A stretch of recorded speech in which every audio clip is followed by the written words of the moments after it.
น้องหักแพงสุดยอดหลายบ่เลือกงานบ่ยากจนบ่ดูหมิ่นเงินน้อยบ่คอยวาสนาหับงานผู้ช่วยสร้างแต่งหน้างานแรกจุดเริ่มต้นที่ดีของการหาเงินหาคำเข้าบ้านเข้าซองกับทักทายสบายดี FC ทุกทาน FC ทุกคนมาพบมาพ่อกับค่อยจีเบาลาวคลิปนี้มีเรื่องราวข้อมูลข่าวสารจากฝากฟังของศิลปินของสาวน้อยลำเพิ่นโชว์ถึงแม้นว่าตอนนี้การปิดฤดูกาลก็ได้จบสำเร็จเสร็จสิ้นไปแล้วแต่การเคลื่อนไหวของน้องฮักแพงก็ยังเป็นกระแสเนาะและติดตามสื่อสังคมออนไลน์เป็นประจำเพราะศิลปินคนนี้เราบ่ได้นั่งดูได้บางคนปิดฤดูกาลไปแล้วนอนลิ้นโทรศัพท์เข้าห้องเข้าห้านไปหั่นไปนี่ไปไส้ไปซอยไปละลายซับแต่ตัวน้องแต่ว่าขออภัยแต่ว่าตัวน้องฮักแพงนี่น่ะบ่เป็นแบบนั้นทุกวินาทีคือเป็นเงินเป็นคำทุกวินาทีคือมีคุณค่าปกติแล้วเฮาก็คิดว่าอาชีพหลักของน้องฮักแพงก่อนหน้าจะเป็นหมอลอกหมอลำแต่เอาเข้าจริงๆแล้วปัจจุบันนี้มีงานงอกมาอีก1งานเพิ่มมาอีก1งานนั่นก็คือเป็นผู้ช่วยของสร้างแต่งหน้าเนาะแล้วก็สร้างแต่งหน้าน่าจะเป็นทีมงานเดียวกันกับน้องฮักแพงนั่นแหละท่านผู้ชมเนาะแล้วบัดนี้ด้วยความโด่งความดังของน้องฮักแพงเอาเสียงของน้องฮักแพงเป็นตัวแรกเป็นตัวชี้วัดเขาก็เลยติดต่อมาหาสร้างแต่งหน้าแล้วบรินได้งานไปก็เลยต้องเอาน้องฮักแพงไปเป็นผู้ช่วยมือนี่เป็นผู้ช่วยมือหน้าอาจจะกลายเป็นสร้างแต่งหน้าคนเฮามันต้องมีจุดเริ่มต้น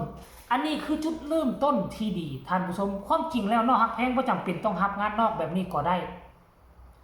น้องแค่ไล่สดจับไม้ขึ้นมาไล่สดชั่วโมง2ชั่วโมงน้องก็มีเงินมาไล่เข้าเฮือนเป็นหมื่นต่อมื้ออยู่แล้วแต่อันนี้ด้วยความว่าผู้ที่เป็นสร้างแต่งหน้า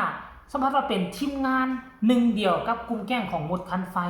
แล้วข้าเจ้าอาจจะร่วมกันเฮ็ดหรือบ่ในเมื่อนุกเกอร์ฮับมาน้องฮักแพงได้เป็นผู้ช่วยเดี๋ยวค่อยจะอ่านสู่ฟังบางคนก็ว่าโอ้ยเจบ่เล่าเว้าขี้โม้เจบ่เล่าเว้าเกินจริงเดี๋ยวจะอ่านสู่ฟังว่าข้อมูลข่าวสารนี่มาจากไสท่านผู้ชมเนาะฟังเด้อ นี่อยู่ในเพจของน้องฮักแพงเองท่านผู้ชมอยู่ในเพจของน้องฮักแพงโพสต์เมื่อเขาเจ้าแชร์มาเมื่อประมาณ5 ชั่วโมงที่ผ่านมาเนาะแล้วอยู่ในเพจเกาะติดชีวิตหมอลำก็ออกข่าวเช่นเดียวกันว่าน้องฮักแพงหับงานผู้ช่วยสร้างแต่งหน้าและคอสตูมงานแรก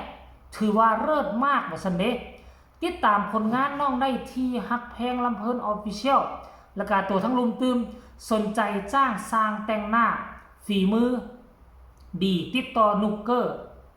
นุกเกอร์เป็นผู้รับงานหลักน้องฮักแพงมาเป็นผู้ช่วยนี่แล้วฝีไม้ลายมือของเขาออกมาเป็นเท่าใดนี่เอาละน้องฮักแพงอาจจะแต่งหน้าบ่เก่งแต่อย่างน้อยๆน้องฮักแพงมาเป็นคอสตูมมันก็เหมาะสมอยู่ได้เพราะน้องฮักแพงเป็นหมอลำเคยเห็นหลายคนแต่งนอกแต่งหน้าแล้วก็เคยตนเองก็เคยเปลี่ยนหลายชุดเคยใส่หลายชุดใส่ชุดใดมันจะออกมารูปแบบใดเพราะฉะนั้นแล้วน้องฮักแพงก็น่าจะเลือกเสื้อผ้าหน้าผมได้ออกมาได้ดีพอสมควรอันนี้คือผลงานของน้องฮักแพงครับนุกเกอร์เด้อทุกคนโอ้ยบึงแม่อันนี้แหละเจบ่ลาวจึงว่าน่ะฮักแพงบ่นิ่งดูได้บ่เลือกงานบ่ยากจนบ่ดูหมิ่นเงินน้อยบ่คอยวาสนาเอาและงานนี่อาจจะได้เงินน้อยกว่าไล่สดอาจจะได้เงินน้อยกว่าไปอยู่วงการหมอลำแต่อย่างน้อยๆมันก็เป็นเงินที่น้อยแต่ว่ามันได้หลายทางอันนึงมาได้ทั้งวงหมอลำอัน2ไล่ได้ทั้งไล่สดเนาะอันที่3มาก็ได้ทั้งนี่บ่เนี่ยฮับเป็นผู้ช่วยสร้างแต่งหน้าแต่ว่าบ่ฮู้ว่าจะได้ไปนํกันตลอดเวลาหรือบ่ท่านผู้ชมนี่เจบ่ลาบ่แน่ใจเด้อเนาะอันนี้คือการเคลื่อนไหวคร่าวๆการเคลื่อนไหวไม่ล่าสุดของน้องฮักแพงแต่ว่าเห็นตั้งแต่เมื่อวานนี่พุ่นแหละท่านผู้ชมแต่ว่าบ่เห็นเขาเจ้าเอามาเฮ็ดคลิปออกเนาะเห็นแต่เขาออกมื้อเช้านี่เมื่อ 4-5 ชั่วโมงที่ผ่านมานี่อันนี้คือความดุมันขยันเพียร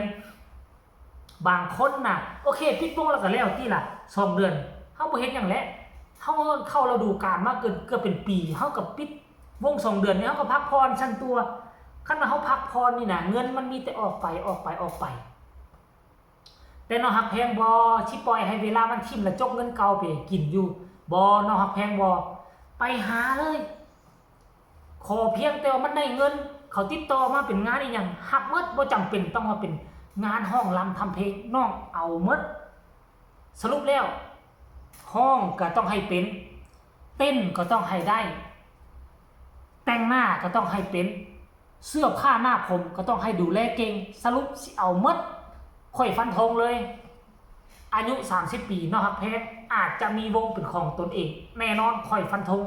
ข้ามโขงฟันธงไปเลยท่านผู้ชมเนาะหลังจากนั้นบัดนี้มาฟังคำคิดคำเห็นของบรรดา FC แฟนคลับ